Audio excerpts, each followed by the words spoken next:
On a besoin des hommes. Dès qu'on a besoin des hommes. Même à l'église, on a besoin des hommes.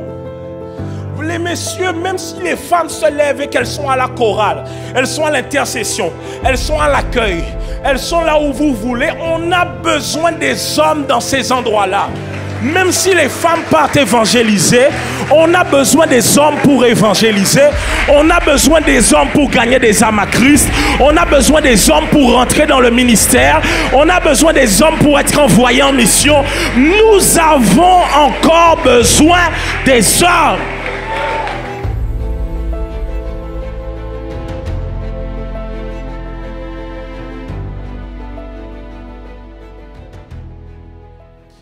Et le titre de mon message pour vous ce soir, c'est le sens du sacrifice. Le sens du sacrifice. Pendant ces 3 jours, nous sommes sur un autel. Le même autel que Abraham a bâti pour pouvoir venir sacrifier Isaac.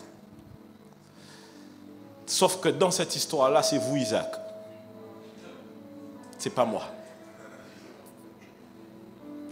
Moi, dans l'histoire, pendant les 3 jours, je suis Abraham.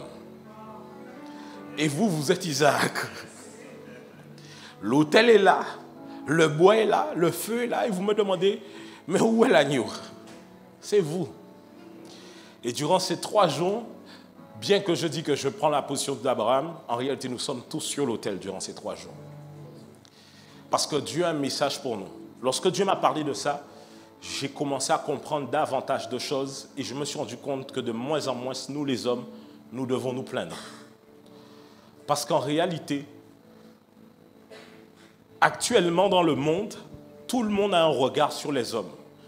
Alors si vous êtes un homme d'un certain âge qui n'avait pas les réseaux sociaux, vous ne savez pas comment de plus en plus les hommes sont pointés du doigt, pas seulement pour des faits qu'on pourrait leur reprocher, mais pour aussi des constructions sociales, comme l'on dit, que les hommes sont comme ci, les hommes sont comme ça.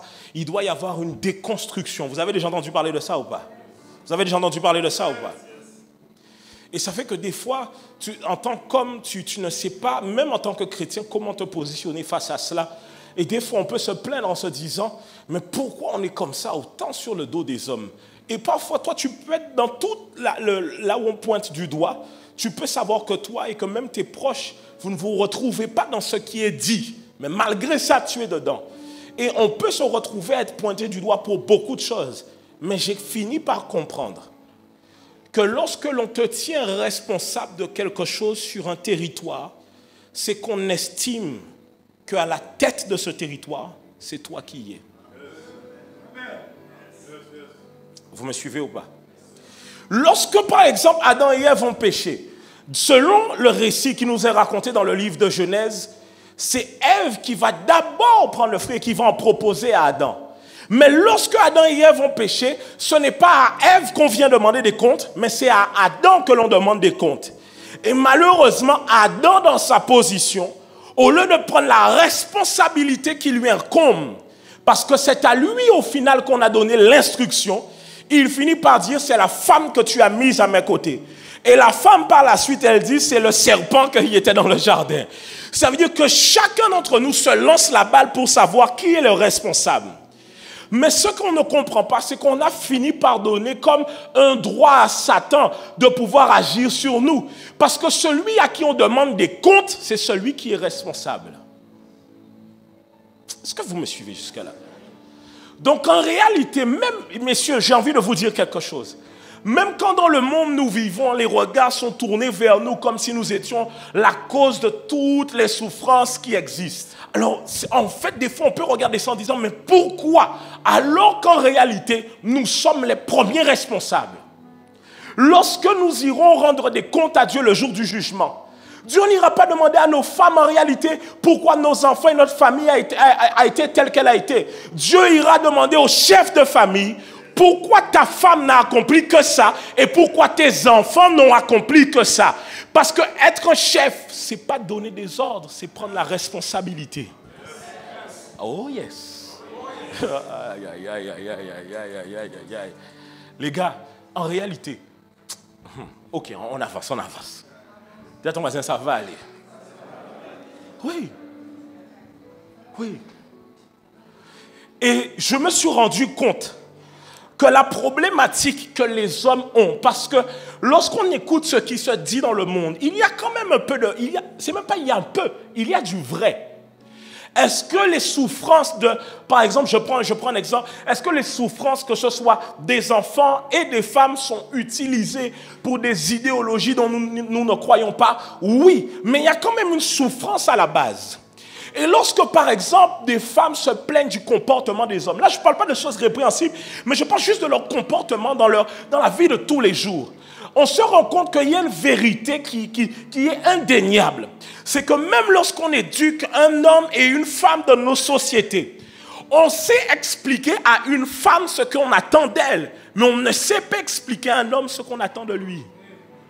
La seule chose que nous, les hommes, on nous a toujours expliqué, c'est savoir ouvrir une noix de coco pour prendre de l'eau de coco, couper une canne à sucre, faire le jardinage, nettoyer la voiture et jeter les poubelles. C'est la seule chose qu'on sait faire dans une maison, si tu regardes bien.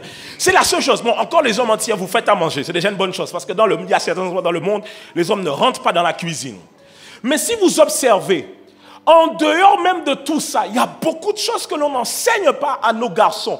Et même le problème, c'est qu'à la fin, on veut même dire aux femmes, mesdames, éduquez vos enfants mieux pour qu'ils ne soient pas des hommes comme ça, alors qu'il y a une erreur dans cette déclaration.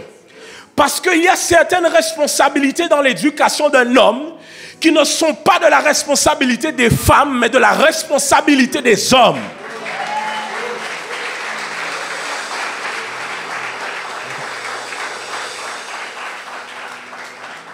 Toutes les sociétés dans lesquelles nous vivons, dès lors que les hommes et les pères sont absents, on peut le voir, même les avocats le disent, dans les histoires criminelles, dans les histoires de délinquance, il y a toujours comme une notion de père absent.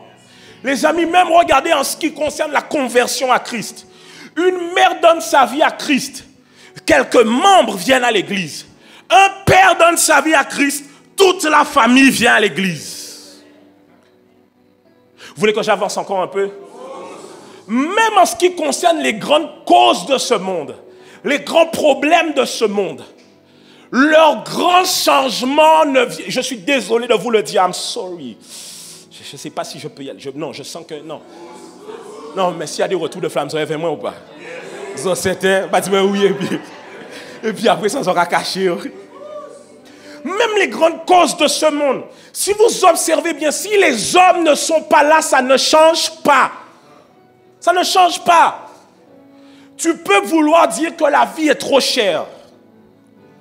Mais le monde dans lequel on vit est positionné d'une manière qu'à un moment donné, il faut taper du poing sur la table. Et qui d'autre que les hommes? C'est la raison pour laquelle l'un des grands plans de cette société, c'est de retirer aux hommes leur part de virilité, de manière à ce qu'il n'y ait plus aucun instinct de leader et de libération lorsque notre peuple ou une communauté vit l'oppression. Parce que dès lors que tu retires à un homme sa part de virilité, comment il se lèvera face à l'injustice pour taper du poing sur la table? Et les amis, il faut faire attention avec la masculinité toxique et la virilité. Ce n'est pas la même chose. Et même il y a un problème. Parce que même aujourd'hui dans notre société, quand on dit masculinité, c'est vu comme quelque chose de négatif. Les amis, il y a un grand combat sur les hommes parce que l'on sait, guys, qu'on se parle vrai. Allez dans toutes les grandes révolutions de ce monde. Je suis désolé. S'il n'y avait pas des hommes, il n'y a pas de révolution. Et je suis désolé, je vais te le dire encore.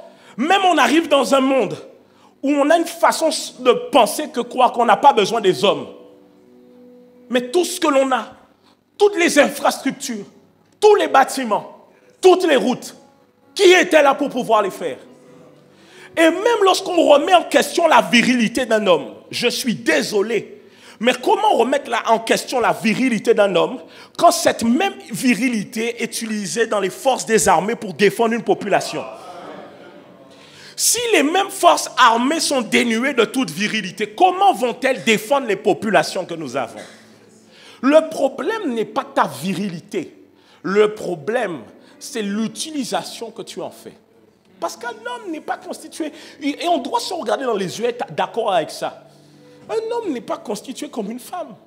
I'm sorry, c'est une vérité. C'est une vérité. C'est une vérité. C'est une vérité. On a besoin des hommes. Dites-moi, on a besoin des hommes. Même à l'église, on a besoin des hommes. Les messieurs, même si les femmes se lèvent et qu'elles sont à la chorale, elles sont à l'intercession, elles sont à l'accueil, elles sont là où vous voulez, on a besoin des hommes dans ces endroits-là.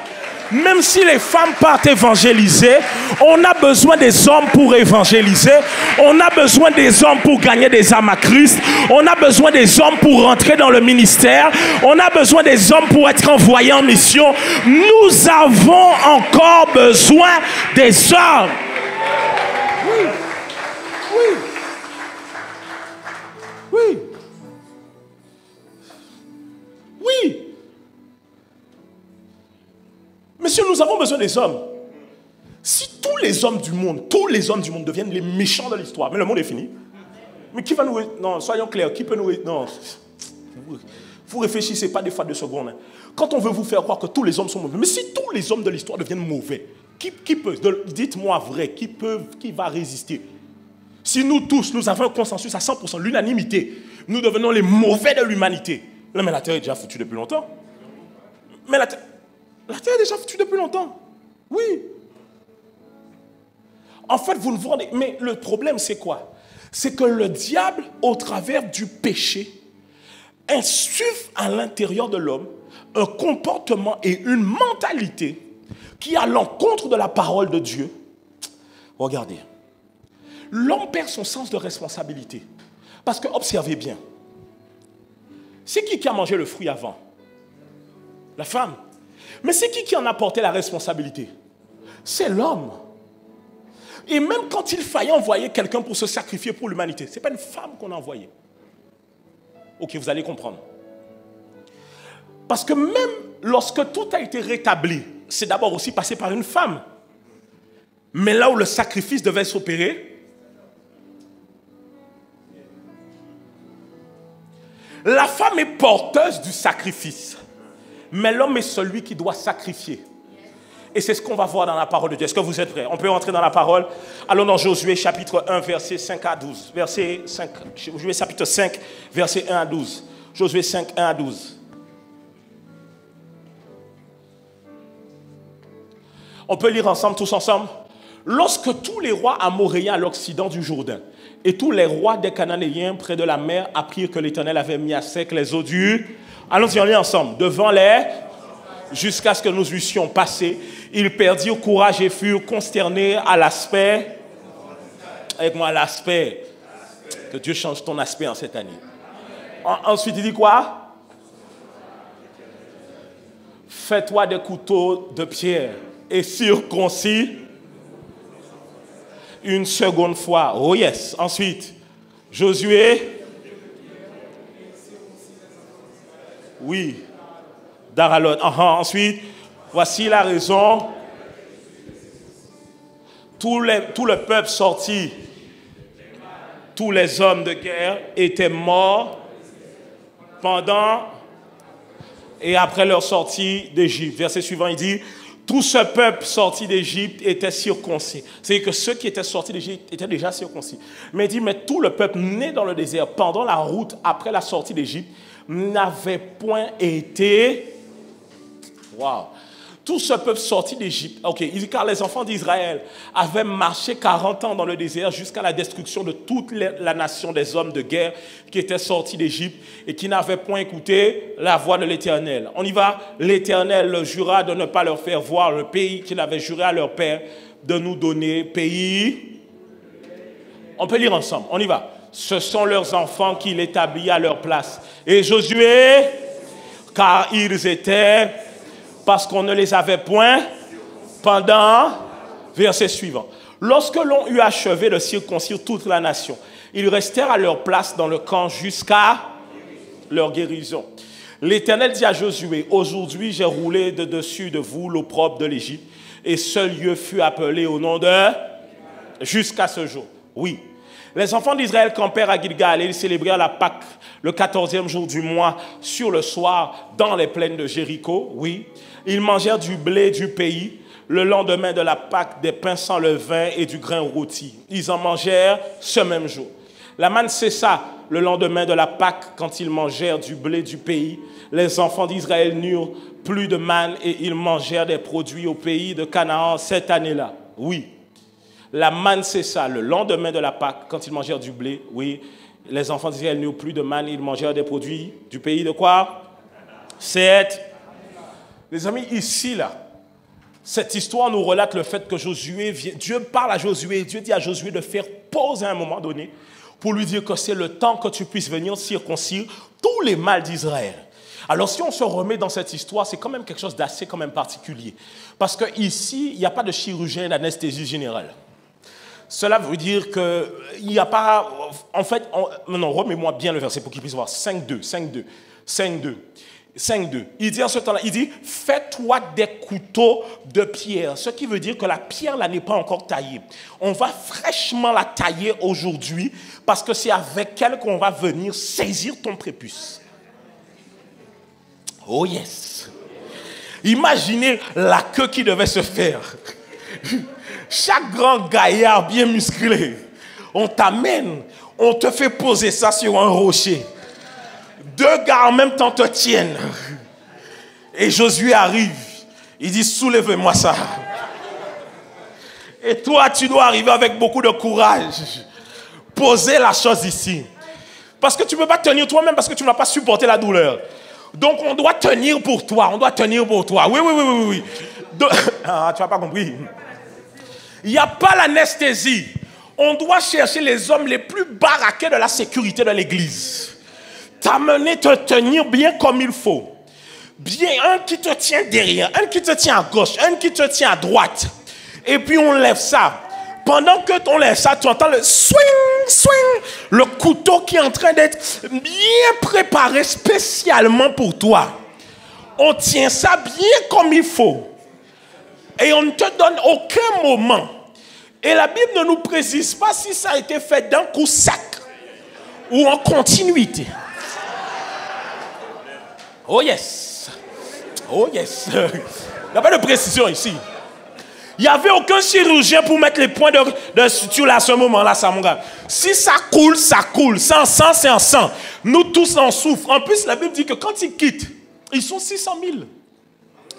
Donc, combien sont des hommes là-dedans qui sont en âge de partir à la guerre pour prendre les armes que l'on va circoncire? Et imagine, les amis, écoutez bien pendant ce moment-là, les femmes devaient être contentes d'être des femmes. Elles devaient te dire, ah non, j'ai accouché. Ah, les autres même. Est-ce qu'on est ensemble ou pas? Sauf qu'il y a une réalité là-dedans. Le truc, c'est que ici, la Bible nous dit ensuite qu'ils sont arrivés au pays de Canaan et que la manne cessa de tomber du ciel. Est-ce qu'on est ensemble? Dites-moi, la manne cessa. Donc, si la manne a cessé, c'est qu'on est arrivé au pays de la promesse. Donc, si on est arrivé au pays de la promesse, c'est que nous sommes sortis du désert. En d'autres termes, il n'y a pas d'entrée à Canaan s'il n'y a pas de circoncision. En d'autres termes, on ne peut pas hériter des promesses de Dieu. Et je vais vous dire une chose, la circoncision est réservée aux hommes. Waouh. Vous allez vous rendre compte comment, en fait, en réalité, nous devons payer plus le prix. C'est la raison pour laquelle les femmes accomplissent parfois plus que les hommes en Christ, parce que les hommes ne veulent pas payer le prix. Parce que nous ne sommes pas posés dans le même couloir pour payer le prix avec Dieu. Lorsque vous observez la Bible, à chaque fois qu'un homme devait rencontrer Dieu, il doit aller à la montagne. Mais à chaque fois que Dieu rencontre une femme, Dieu trouve cette femme-là dans son quotidien. Les femmes n'avaient pas besoin d'aller chercher Dieu à la montagne pour qu'un ange puisse les apparaître. Là où d'autres hommes devaient aller à la montagne pour payer le prix. Là, Dieu est en train de faire une alliance avec tout le peuple, mais l'alliance qu'il fait avec tout le peuple n'est pas faite au travers de la chair des femmes, mais au travers de la chair des hommes. En d'autres termes, pour qu'un homme puisse rentrer dans toutes les promesses que Dieu a prévues pour lui, il doit vivre la circoncision. S'il n'y a pas de circoncision, il n'y a pas de possession des promesses. Et à chaque fois que vous observez un homme en Christ, vous pourrez voir que la seule chose qui amène certains à vivre des promesses avec Dieu et d'autres non, c'est une question de circoncision. Parce que lorsque on devait circoncire ces hommes, tu ne peux pas te circoncire toi-même. Il faut qu'on te prenne, qu'on te coupe le prépuce et il y a des jours de guérison après. En d'autres termes, quand Dieu m'a parlé de ça, il m'expliquait pourquoi peu d'hommes viennent à l'église. Parce que peu d'entre eux veulent faire face à la circoncision. Et ils fuient le pasteur comme si c'était Josué. Oh yes. C'est pour ça que les femmes n'ont pas besoin. Elles n'ont aucun problème à être dans l'assemblée. Parce qu'en réalité, c'est pour ça que les hommes ont cette impression que si je viens à l'église, il y a quelque chose qu'on me retire. Et j'ai une bonne nouvelle pour toi. Oui, il y a quelque chose qu'on te retire. Parce que cette chose-là, si on ne te le retire pas, c'est ça qui t'amènera à détruire tout ton environnement. La preuve en est. Écoutez, le principe de la circoncision a été donné dans le livre de Genèse. Mets-moi le Genèse, je crois 17. Genèse 17. Lorsque Dieu parle à Abraham, il dit, on devra circoncire celui qui est né dans la maison et celui qui est acquis à prix d'argent. Et mon alliance sera dans votre chair, une alliance perpétuelle. Ça veut dire que le moyen de voir que tu es en alliance avec Dieu, c'est-à-dire que, en fait, écoutez, si toi tu es en alliance avec Dieu, j'ai l'assurance que si je marche avec toi, Dieu est notre dernier rempart. En d'autres termes, je ne peux pas me mettre à suivre quelqu'un qui n'est pas circoncis. En d'autres termes, toute femme qui désobéit à son mari en réalité est en face d'un homme incirconcis.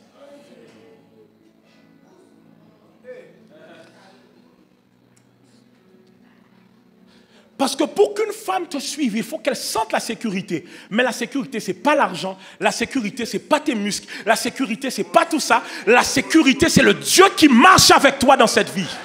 Oui. Oui. Oui. Oui. Tu sais pourquoi? L'argent que tu as à tes yeux est une sécurité. Mais c'est le même argent que tu peux aller prendre pour chercher un avocat pour ta femme. Les enfants que tu as, ou tout ce que tu as, peuvent être une arme que tu retournes contre ta femme et contre tes enfants. Mais celui qui a Dieu pour alliance avec lui ne pourra pas marcher sur cette terre en désaccord avec les termes de l'alliance. C'est pour ça qu'une chose qu'une femme cherche à savoir chez son homme, c'est est-ce qu'il prie. Ainsi, vous comprenez pourquoi la vie de prière des hommes est autant combattue.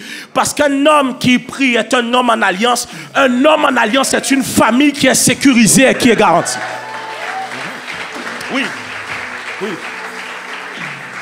Vous vous posez la question, pourquoi les femmes ont cette capacité à prier et nous autres?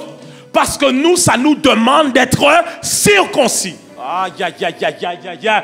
Pourquoi les femmes ont cette capacité à servir et pas nous? Parce que nous, ça nous demande d'être circoncis. Oui. Si tu n'es pas circoncis, on ne peut pas te faire confiance. D'ailleurs, la grande raison pour laquelle David s'en va battre Goliath, c'est qu'il dit qui est cet incirconcis qui se lève contre l'armée d'Israël. En d'autres termes, en plus de ça, la Bible dit que ici, là, les gars étaient en âge de prendre les armes. En d'autres termes, on ne fait... En fait, aucun homme dans l'armée ne pouvait faire confiance à un frère qui n'était pas circoncis. On devait sûrement vérifier avant, est-ce que tu es circoncis? Oh là là. On ne vérifie pas tes muscles. On ne vérifie pas ta beauté. On ne vérifie pas ton éclat. On vérifie si tu es circoncis. En d'autres termes, quoi? Est-ce que tu as le signe de l'alliance que Dieu est avec toi? Parce que je veux me retrouver sur le champ de bataille avec quelqu'un qui peut faire appel à Dieu au moment où on sera au plus bas. Et en réalité, les hommes n'aiment pas la circoncision. Les hommes ne l'aiment pas. Pourquoi? Les femmes l'ont forcément. La circoncision est la perte d'un élément sur tes parties intimes. Les femmes vivent cela au moment de l'accouchement et au moment aussi où elles viennent pour connaître leur mari. Elles vivent ce genre de choses. Elles perdent déjà beaucoup pour ça. Mais nous, les hommes, nous n'aimons pas perdre. C'est la raison pour laquelle, des fois, je dis, nous les hommes, en fait, à chaque fois que un homme est trop rempli de lui-même, il ne sait pas se sacrifier pour les autres, c'est simplement parce qu'il n'est pas circoncis. Il n'est pas circoncis. D'ailleurs, il y a un problème dans le texte qu'on vient de lire. Il y a un problème. Tu veux que je t'explique? Cette histoire s'est déjà répétée. Moi, j'ai un problème avec Moïse. Moïse est le bon exemple pour nous les hommes, pour nous montrer à quel point lorsque nous ne faisons pas notre devoir, les choses deviennent délicates en cours de route. Parce que je suis désolé, mais Genèse chapitre 17 que vous lisez est une révélation que Moïse reçoit. Genèse chapitre 17, c'est Moïse qui écrit ça lorsqu'il est en 40 jours avec Dieu. Ça veut dire que Moïse est au courant que le signe d'alliance entre Dieu et son peuple, c'est la circoncision. Mais lorsque Moïse descend de la montagne et va confronter Pharaon, il oublie lui-même de circoncire son propre enfant. Et la Bible nous relate cette histoire-là. Dans Exode 4, 24 à 26. La Bible dit, pendant le voyage en un lieu où Moïse passa la nuit, l'Éternel l'attaqua et voulut le faire mourir. Comment Dieu peut attaquer quelqu'un que lui-même envoie? En fait, même quand on envoie un policier, suivez-moi, dans les films américains, même quand un policier vient comme chez toi ou quelque chose comme ça, on demande souvent, est-ce que tu as un mandat d'arrêt? Est-ce que tu as une preuve factuelle que c'est Dieu qui t'envoie? En d'autres termes, on veut voir un papier qui signifie les termes de l'alliance qui montrent que tu es venu de la part de Dieu. Et Moïse s'en va devant le peuple et oublie que dans cette alliance, lui et toute sa famille doivent être circoncis. Et il oublie que lui, ses enfants ne sont pas encore circoncis. Un de ses fils n'est pas encore circoncis. Et la Bible dit ceci. Il voulut le faire mourir. Verset suivant. Séphora, dis avec moi Séphora. Séphora est une Africaine, éthiopienne. Elle prit une pierre aiguë, coupa le prépuce de son fils et le jeta aux pieds de Moïse en disant, tu es pour moi un époux de sang. Verset suivant, regardez, qu'est-ce qu'elle dit, verset suivant? Et l'Éternel le laissa. C'est-à-dire que dès le moment où l'enfant est circoncis, Dieu se retire. Et la Bible dit, c'est alors qu'elle dit époux de sang. À cause de quoi? Comment on arrive? Dieu veut nous tuer. Suivez-moi bien. On arrive, Dieu veut nous tuer. Et quand Dieu veut nous tuer, tu nous sauves, mais tu te retournes contre moi. C'est qu'il y a un truc derrière. Pourquoi tu dis que moi, je suis un époux de sang? Qu'est-ce que j'ai à voir? En plus, ce terme-là, sang, on peut parler de meurtre, de tout ce que tu veux. Qu'est-ce que j'ai à voir dans cette histoire? C'est parce qu'en réalité, la responsabilité de circoncire n'était pas celle de Séphora, mais celle de Moïse. En réalité, Moïse était absent dans son rôle de circoncire son fils. Et Séphora a dû prendre le relais. Et c'est la raison pour laquelle on ne peut pas demander aux mères d'aller circoncire leur fils quand c'est en réalité le rôle des pères. Observez bien. Quand un fils commence à parler fort, il n'y a qu'un père qui peut lui dire tais-toi. Il n'y a qu'un père qui peut le remettre à sa place. La mère peut faire tout ce qu'elle veut. C'est la vérité. À un certain âge, la mère peut faire tout ce qu'elle veut. Dès qu'on regarde la pomme d'Adam là, qui pousse là, un peu fort là, ici, là, et qui sent deux poils trop poussés sur lui, là, il prend n'importe comment. Il faut quelqu'un qui parle plus grave que lui. Quelqu'un qui a déjà eu des cicatrices de la vie. Quelqu'un qui a une main tellement rêche que tu ne veux pas prendre une gifle. Oh yes. Oh yes, parce que les mains de maman ont beaucoup de manicure. Mais les mains de papa, à force, monsieur Tchembe de coco, avec sable, avec crâne, tu dis que Seigneur, si le gars me gifle, là, je crois que je vais retourner au jour de la création. Tu me suis ou pas?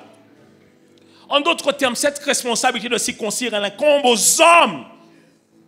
Mais j'ai un problème encore avec Moïse. Moïse, comment tu peux avoir eu des hommes? Comment tu peux avoir un problème avec Dieu parce que tu n'as pas circoncis ton fils avant d'aller en Égypte? Et quand tu sors d'Égypte, les gens qui sont nés là, tu oublies de les circoncire aussi. En fait, le seul fait que Moïse ne circoncis pas les mâles et son fils... Oh, regardez, écoutez-moi bien, suivez-moi bien. Moïse ne circoncit pas son fils à l'aller pour aller en Égypte. Moïse ne circoncit pas au retour. Dans la temporalité, on peut se tromper, mais on peut se dire, mais bon, il y a des gens qui sont nés. Est-ce que Moïse, pourquoi tu ne les as pas circoncis? Le seul fait que Moïse ne les ait pas circoncis montre qu'il y a quelque chose qui manque dans la vie de Moïse. Et ce qui manque dans la vie de Moïse, c'est un relais. celui de savoir qu'après lui, il y a des fils qui doivent prendre son relais. Moïse, son seul espoir n'était pas mis en ses propres fils, mais était mis dans Josué, qui n'était même pas son fils. Mesdames et messieurs, je vous pose une question. Qui sont les enfants de Moïse? Attendez. Qui sont les enfants de Moïse? Qu'ont-ils fait? Comment un homme a-t-il séparé la mer en deux et il n'y a aucun enfant qui vient après lui? Qui sont-ils? Oubliés dans l'histoire. Parce que le gars se bat certes pour cette nation, mais on oublie qu'il a des descendants à lui qui sont là. Et que c'est son rôle à lui de pouvoir les prendre en charge. Et même dans la tradition juive, selon Genèse 17, c'est au 8e jour qu'on circoncie l'enfant. Mais même dans la tradition juive aujourd'hui, la tradition juive d'aujourd'hui, ce n'est pas la mère de circoncire son enfant. Il faut appeler un rabbin pour que le rabbin vienne circoncire l'enfant à la maison. Ça veut dire qu'en fait, la seule raison pour laquelle nous avons des hommes incirconcis, c'est parce qu'il y a des hommes avant eux qui ne les ont pas circoncis. Que Dieu nous aide. Que Dieu nous aide. C'est en ce sens que Dieu nous parle du sens du sacrifice. En réalité, être un homme selon Dieu, c'est d'abord perdre quelque chose.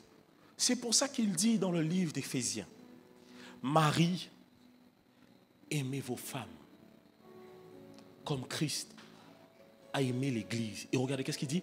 Et il s'est livré lui-même pour elle. Comment? Si tu regardes bien, à chaque fois que Dieu vient incomber une responsabilité à quelqu'un et parler du sacrifice, c'est toujours vers les hommes qu'il se tourne. Mais aujourd'hui, on est dans un monde où même en ce qui concerne la foi, les hommes sont absents. Selon eux, quand tu es en âge de faire la guerre, tu dois être circoncis. Est-ce qu'on est ensemble? Donc si tu n'es pas encore circoncis alors que tu devrais l'être, c'est que tu n'es pas encore à l'âge d'être circoncis. Donc quand tu n'es pas encore circoncis, normalement tu as un âge à peu près de l'adolescence. Donc tu es encore un garçon. En d'autres termes, à notre époque, si tu es un homme d'un grand âge, mais que tu n'es pas encore circoncis, aux yeux spirituels, tu es encore un garçon.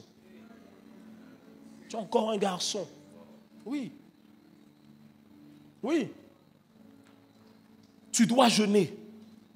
Comment parmi tous ceux qui doivent jeûner, tous ceux qui doivent prier, tous ceux qui... C'est nous les hommes, tout le temps, on se plaint de ça. Comment quand il faut être là et crier à Dieu, c'est nous qui sommes encore absents. On se plaint de tellement de choses. Beaucoup de pères arrivent à un certain âge. Mes enfants ne me respectent pas dans ta maison. Mais tu étais où pour eux quand ils étaient en bas âge? On se plaint de beaucoup de choses envers Dieu, nous, en tant qu'hommes. Mais est-ce que nous sommes réellement présents là où Dieu nous attend réellement? On préfère des fois fuir nos problèmes. Je suis désolé, les gars, mais on doit se dire la vérité. Contrairement, il y a plus d'hommes qui fuient leurs problèmes que de femmes qui fuient leurs problèmes. La preuve en est, c'est nous qui sommes dans les histoires de PlayStation. C'est nous qui sommes dans les histoires d'alcool. C'est nous qui sommes dans les histoires... Je ne mets pas l'alcool et la PlayStation au même niveau. Sauf qu'à un certain niveau, là, je trouve PlayStation aussi, c'est quand même la même chose.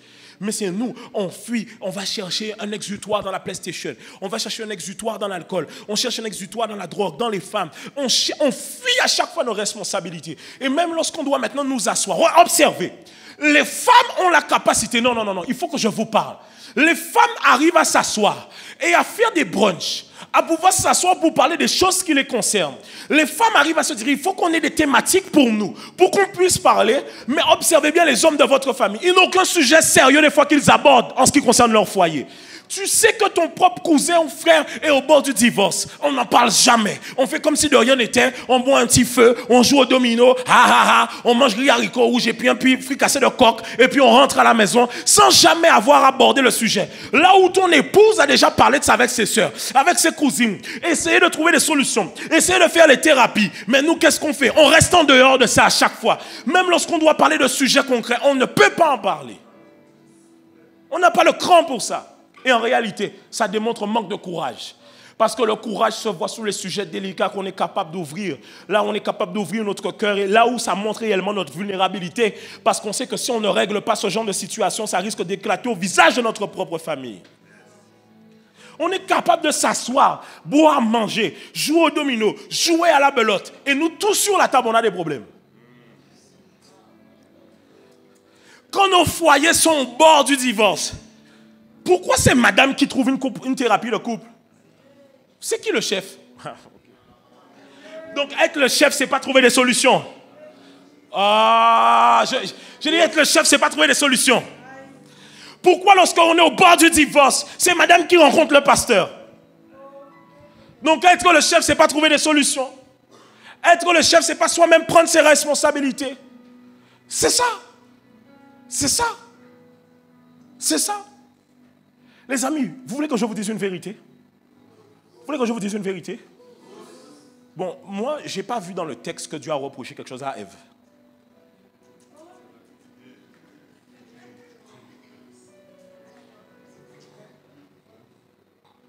Beaucoup d'hommes sont là. Ma femme est comme ci, ma femme est comme ça. Qui l'a épousée?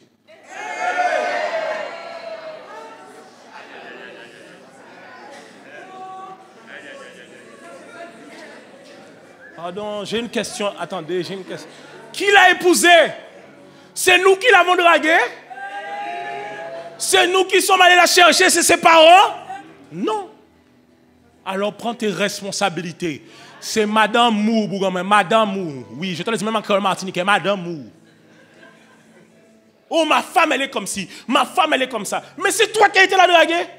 Bon, quand tu n'avais pas vu son comportement avant? Oui, tu l'as vu. Et tu l'as épousée quand même? Oui.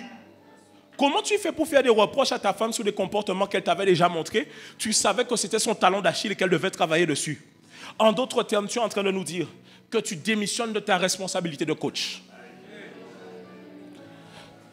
C'est comme un coach qui se mettrait à se plaindre de ses joueurs sans leur donner un entraînement adéquat.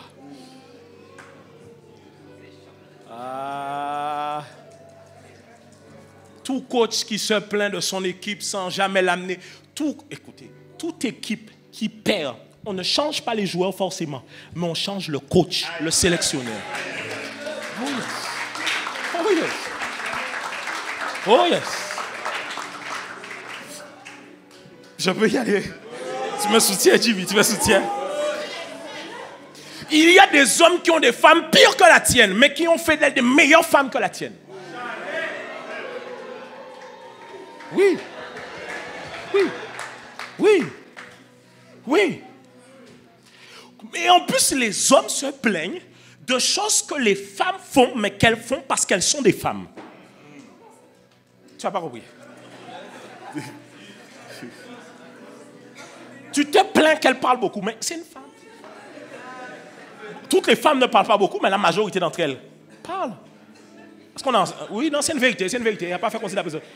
Mais comment tu peux te plaindre que ta femme parle beaucoup alors que c'est une femme? Dans ce cas-là, il fallait épouser ton beau. Mais oui. Si tu veux un gars comme toi, je ne comprends pas. Bon, je ne comprends pas. Peut-être que je me suis trompé. Tu épouses une femme et tu te plains qu'elle soit une femme? Mais attention, c'est la même chose des fois que je dis aux femmes. Hein. Mais on a dit que c'est la compétence des hommes. Sinon, les femmes vont voir, pasteur. Oui. Tu peux pas. Guys, vous vous rendez pas compte d'une chose. Vous êtes prêts à écouter ce que je vous dis? Le ciel s'en fiche de vos états d'âme. Il vous a remis la responsabilité. Vous imaginez si... Écoutez, vous n'êtes pas assis pour réfléchir, c'est quoi être président d'une république, enfin, d'un État comme le nôtre. Hein? Tu as des gens qui t'aiment, tu as des gens qui ne t'aiment pas, des gens qui font tout. Dans l'Assemblée nationale, tout le monde n'est pas pour toi. Chacun vote des trucs, chacun fait des motions de censure, chacun fait ceci, chacun fait cela. Mais à la fin, tu ne peux pas arriver à la fin de ton mandat en disant « On m'a empêché de gouverner ». Tu étais chef de l'État. Débrouille-toi, c'est ton problème. C'est ton problème. En fait, le truc, c'est qu'on ne comprend pas que c'est... Le truc, c'est qu'on a mal compris chef. On a vu chef de famille comme étant celui qui dit « Va me faire un steak ». C'est la seule chose qui vous enjaille dans votre tête. Il dit que non, tu arrives. C'est 14 février, Champions League. Tu dis « Ouais, bébé, on mange une maracuja. Donne-moi une entrecôte. Tu t'imagines dans ton idéal, tu as des petites pommes de terre rissolées, ton entrecôte, tu manges ça comme ça, hein? Bien mec, ta bouteille, tu verses ça comme ça. Tu dis, ouais bébé, serre-moi encore. Hein? C'est ça que tu t'imagines. Quand on te parle de chef, tu imagines que genre, tous ceux qui travaillent dans la maison virent leur salaire dans ton compte. Ouais, c'est moi qui fais la gestion. Oui. Hein? Oui. Tu t'imagines ça? Tu t'imagines que, genre, par exemple, tu sais, regarde, quand tu imagines un chef, tu imagines que, par exemple, dans le Canari, le plus gros morceau de viande, c'est pour toi. C'est toi le chef. Tu sais, quand tu es chef de famille, mauvais, là, mal, c'est si rien que ça que tu imagines. Hein? Tu imagines que normalement, quand tu rentres, on doit délasser tes chaussures, te masser un peu les pieds, et puis quand même un peu te faire un bain. Mais tu ne vois pas tout le sens du sacrifice qui est derrière. Parce qu'en réalité, si toute cette famille foire, c'est toi qu'on viendra voir. Oh yes. On voit la qualité d'un père à la qualité des fils. Oh yes. Oh yes. C'est la raison pour laquelle, messieurs, notre premier soir, c'est de comprendre qu'en tant que sacrificateur, dans la liste de ce qui est sacrifié, nous sommes les premiers. Je reprends. Dans la liste des sacrifiés, nous sommes les premiers. C'est pour ça que, si quand tu peux acheter pour toi et ta femme et tes enfants, tu es celui qui se sert en dernier, ce n'est pas un exploit, c'est normal. Alléluia. Oui. Si tu es capable de ne pas aller chez le coiffeur pour que ta femme aille chez le coiffeur, ce n'est pas un exploit, c'est normal. Si tu es capable de ne plus voyager pour envoyer tes enfants à l'école, ce n'est pas un exploit, c'est normal. En fait, le problème, c'est que des choses qui sont normales, vous les rendez exceptionnelles. Du coup, vous n'arrivez plus à faire le véritable exceptionnel. Normaliser certaines choses. C'est normal. C'est normal. Donner sa vie pour sa famille, c'est normal. Tes enfants n'ont même pas demandé à venir au monde. Et tu veux que constamment... Est-ce que les enfants doivent honorer leurs parents, être reconnaissants? Oui. Mais dans ta position, ce n'est pas comme si c'est un exploit, c'était ton devoir. Tu vois, en fait, on est arrivé à un point où quand on fait un peu, parce qu'on nous a tellement pas expliqué comment on devait se sacrifier. Écoutez, regardez, quand vous êtes un homme et que vous êtes frustré dans une situation avec votre femme, vous devez mettre de côté ce que vous ressentez pour l'aider à s'en sortir de cette situation et ne pas bouder comme elle. Si dans la maison, vous vous retrouvez tous les deux à bouder, c'est qu'il y a un problème. Ta femme ne peut pas bouder dans la maison et puis toi aussi tu boudes. Tu dis, je ne lui laisse pas la parole. C'est la vérité. Et même, par exemple, donc tu as des jours comme ça, tu as des trucs dans ton cœur avec ta femme et tu es en mode, je lui dis rien, elle a... mais tu te rends compte de l'image que tu... Même les anges, même quand ils te voient, ils font erreur. Il y a un truc qui s'est passé là sur le colis. Le gars là n'est pas conforme à ce qu'on attendait. Je n'ai pas dit qu'on ne peut pas prendre en compte tes émotions. Mais à un moment donné dans cette situation, le chef, le plus mature, celui qui est censé être la tête là, il doit montrer l'exemple. Si dans ton foyer, tu es tout le temps celui qui boude et qu'on doit toujours essayer d'arranger, il y a un problème. Il y a un problème. Parce qu'on ne nous a pas appris à serrer les dents et à avancer, à être ferme, à aimer, à se sacrifier. On ne nous a pas appris à pouvoir mettre de côté des fois ce qu'on ressent pour l'intérêt commun. Ça fait qu'il n'y a que nos mères qui ont appris ça. Elles mettent de côté leurs rêves, leurs projets, pour élever toute une famille, pour faire énormément de choses. Mais nous, on nous a appris à naître, manger, vivre, boire, rôter après un bon repas, aller jouer au football, faire un souhait, revenir, mal parler à sa mère, et puis rentrer. On ne nous a jamais appris le sens du sacrifice. Mais c'est là où je dis que nous devons, je disais ça jeudi dernier, on doit faire des livres de nos propres familles. Tu écris toi-même tes propres exploits. Tu dis à tes enfants, quand tu auras des exploits, écris-les. Tes enfants aussi, écris-les. En fait, on doit faire ça. Il faut que le truc, c'est que l'homme de bien laisse un héritage aux enfants de ses enfants. Ce n'est pas qu'un héritage matériel, c'est aussi un héritage immatériel. Et le premier, là, c'est le sens du sacrifice. Regardez. Me remets Éphésiens pour moi. Regardez. Il dit, Marie, aimez vos femmes comme quoi? Et c'est... Sauf que comprenez une chose. Quand Christ rencontre l'Église, ce n'est pas l'Église.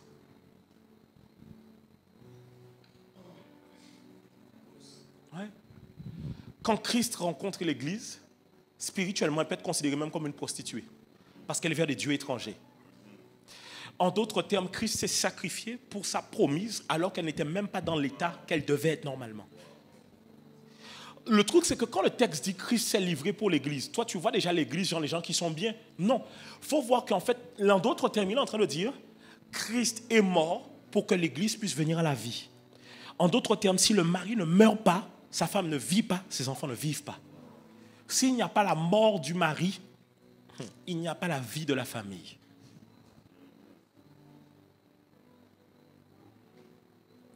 Si vous pensez que cette conférence est une conférence où ensemble on va se moustiller, on est des mecs, ouais, yeah. Non, c'est vraiment pas le rendez-vous. Parce qu'en réalité, je vous assure, vous voulez être quelqu'un qu'on peut suivre, vous voulez être quelqu'un à qui on a confiance, on doit avoir le signe de l'alliance à l'intérieur de vous. Ouais. Ouais. C'est pour ça qu'on ne peut pas juste s'asseoir en se disant, mais pourquoi on en veut autant aux hommes? Regarde tout ce qu'on dit aux hommes.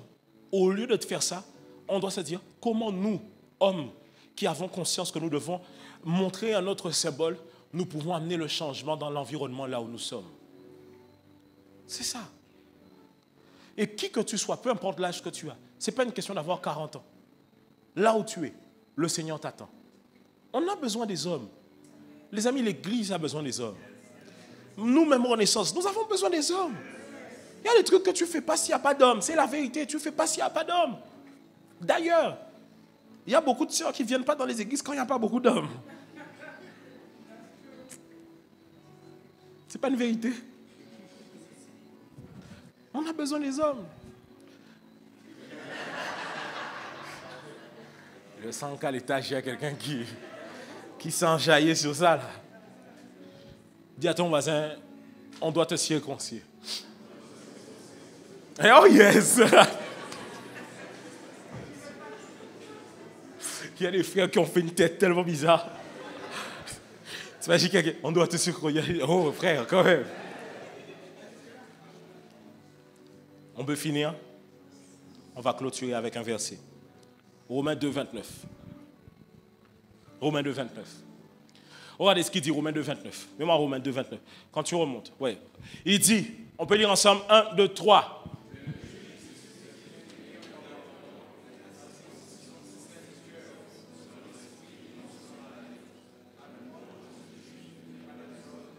Mais de Dieu. En d'autres termes, parce que quelqu'un pourrait se dire, pasteur, d'accord, j'ai compris, je dois être circoncis. Mais est-ce que vraiment il faut que j'aille prendre un rendez-vous avec l'urologue et qu'il me planifie un rendez-vous pour aller... Non, tu n'as pas besoin, ça va aller. Mais il y a une circoncision de cœur que tu dois avoir. Et la circoncision de cœur, c'est laquelle? En fait, écoutez, l'homme est un leader né par nature. C'est la raison aussi pour laquelle les hommes n'aiment pas être dans des endroits où ils doivent suivre. Ils aiment souvent être dans des endroits où ils peuvent mener naturellement. Parce qu'ils ont ce truc-là en eux, de vouloir mener, donner des directives. Même quand un homme ne sait pas mener, il veut mener. Vous n'avez pas remarqué ça? Des fois, le gars est nul au football, mais il veut être capitaine.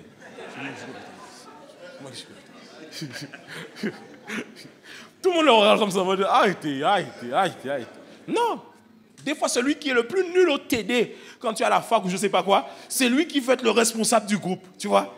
C'est pas lui le plus chaud, mais il veut l'être. L'homme a ça à l'intérieur de lui. Même lorsque tu regardes des enfants, moi j'ai toujours dit, c'est là où j'ai vu que ça n'a rien à voir avec une construction sociale. Parce que quand ma fille, elle voulait le biberon, et je lui disais, attends, elle attendait. Mais quand mon fils, le deuxième, qui a un tempérament introverti, le cas, je lui dis, attends, il me regarde comme s'il y a un genre... Bah, qui me croit parler là? Ou parce que c'est moi qui mets Kaila ici, non? Est-ce que tu parles à quelqu'un ou pas? Et puis quand moi-même j'ose, il l'ose aussi. Je dis que, oh, mais tu sais, je ne l'ai pas brimé. J'ai dit, ok, non, j'ai compris. Tu es vraiment un gars. Je vais t'apprendre à gérer ça différemment. Parce que tu gères ça face à la mauvaise personne, mon petit. Je dois te rappeler ça aussi. La mauvaise personne. Est-ce que tu me suis ou pas? Mais c'est la vérité. C'est pour ça que je disais au commencement que je vous assure, écoutez, regardez. Écoutez-moi bien. Par exemple, certaines révolutions qu'il y a eu en France, si les hommes ne sont pas là, elles sont où? Même lorsqu'on parle d'émeutes, si les hommes ne sont pas là, c'est quelle émeute qu'il y a? Vrai de vrai.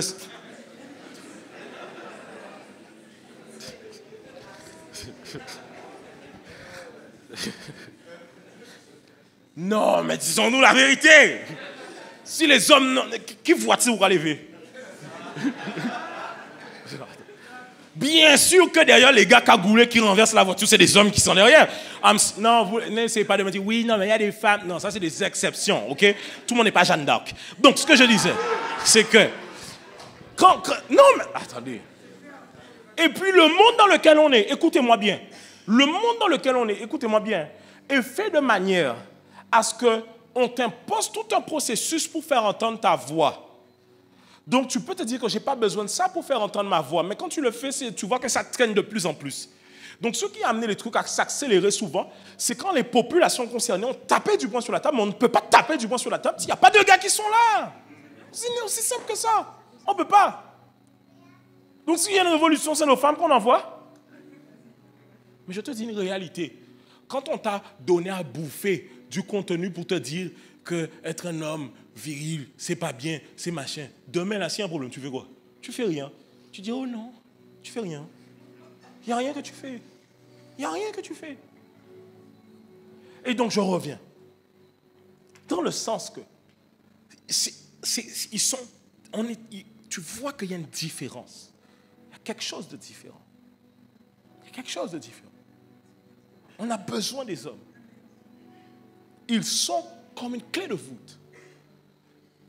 Mais sauf que la seule chose qu'un homme doit pouvoir vivre, c'est cette circoncision. C'est comme si Dieu sait que si tu pars avec ça, je ne vous ai même pas lu tout le texte de Genèse 17, je ne pourrais pas tout le lire. Mais Dieu même dit que celui qui n'est pas circoncis a violé les termes de l'alliance. On dit qu'il doit être retranché du peuple. On ne peut pas le considérer par le peuple. Ouais. On a besoin des hommes. On a besoin d'eux. Tu as besoin de ce truc-là à l'intérieur de toi.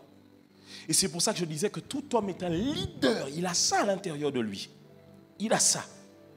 Sauf que, pour être un leader selon Dieu, ça veut dire que tu dois diriger des gens.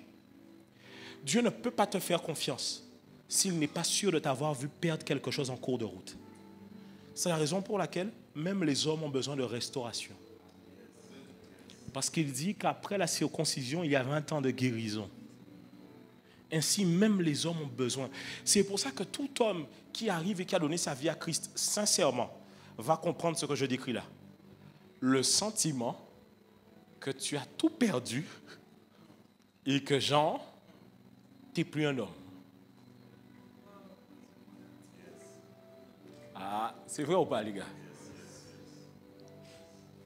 Avant, tu utilisais ton côté wof pour mettre tout le monde en place.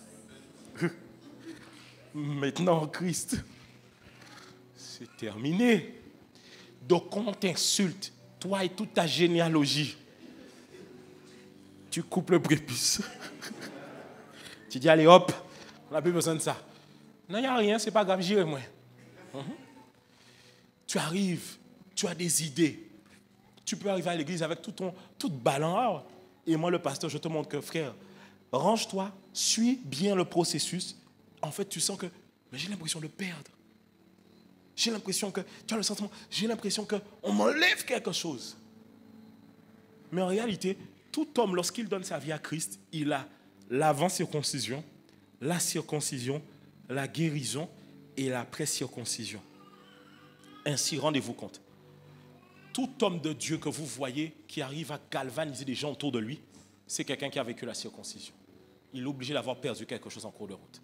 En d'autres termes, Dieu veut que tu perdes quelque chose d'abord, si tu veux réellement pouvoir permettre aux gens de te suivre. Si tu n'as pas perdu, en quoi on peut te faire confiance? Celui qui n'a jamais rien perdu, il n'a pas le sentiment de pouvoir se dire que là, je ne vis plus pour moi-même. Il dit la circoncision du cœur. Est-ce que tu es prêt à perdre tes aspirations pour Dieu? Est-ce que tu es prêt à perdre tes projets pour Dieu? Est-ce que tu es prêt à perdre le côté où tu dis, Seigneur, en fait, je suis prêt à tout abandonner pour Dieu? On a un frère ici, regarde, on a un frère ici. Il est arrivé à l'église. Je ne vais pas forcément nommer de nom, mais il est arrivé à l'église. Il avait son entreprise. Il est venu me voir en me disant, je réfléchis parce que pour servir Dieu, je réfléchis à vendre mon entreprise. Vous savez, c'était quoi? L'expression de quoi? C'est l'expression de la circoncision. Moi, par la suite, j'ai eu la conviction de lui dire, ne vends pas l'entreprise, donne juste du renouveau à l'entreprise. Mais quand tu donnes le renouveau à l'entreprise, après l'étape où dans ton cœur tu as été détaché, elle a un souffle nouveau qu'il n'y avait pas avant, parce qu'avant tu n'étais pas encore circoncis. Ça veut dire que tu es détaché de ça, détaché de ce qu'on va dire de toi, détaché de tes aspirations, détaché de tes projets. C'est ainsi qu'après ce genre d'épreuve, après ce moment de circoncision, tu sais, la circoncision d'un homme vient quand il est corrigé.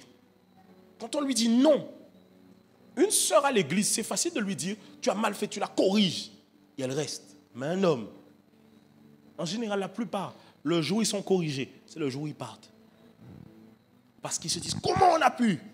Sauf que tu ne sais pas que tu n'es pas qualifié pour un jour être un père si tu n'as pas d'abord été un bon fils. Pas qualifié pour ça.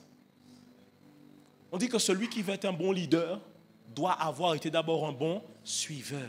Tu n'arrives pas général d'une armée si tu n'as pas été d'abord sous-officier. Ça ne se passe pas comme ça. C'est nous dans notre fausse... C'est pour ça qu'à l'église, la plupart des hommes qui arrivent à bien avancer avec Dieu dans l'œuvre de Dieu, c'est les gens qui ont fait partie d'un corps d'armée.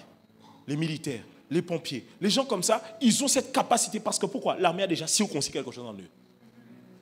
Tu te lèves, tu n'as pas fait ton lit, tu vas dire au général, non, pas TV fait, puis qui pièce bitin, ça là.